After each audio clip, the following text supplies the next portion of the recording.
na mnajua mahali tumetoka kama Narok. Mnajua historia kwa nini tuko na by election.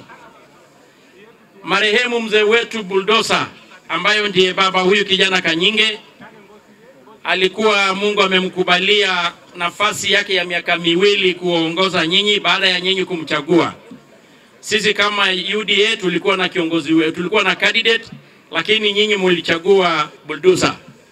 Ile miaka imebaki 2, tunakuja kuomba kwa mikono 2, kwa heshima, kwa unyenyekevu, mupatie kijana Kanyinge ili ni kiti hii ya MCA.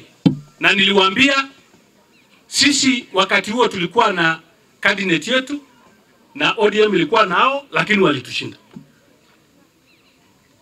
Na kwa sababu Mungu ndiye anajua maisha ya kila mtu, tukampoteza mheshimiwa Kodati. Na kijana yake apatiwa nafasi ili aendelee sasa na ambaye yako katika chama hii.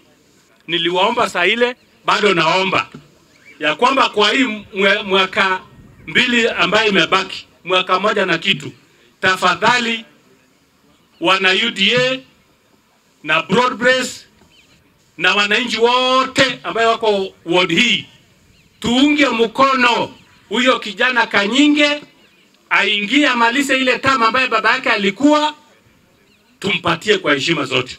Na tulisema ya kwamba hii 2027, sivyo ndio tulisema? Hii si 27 bado hiyo viti zote tutakuja kungangania.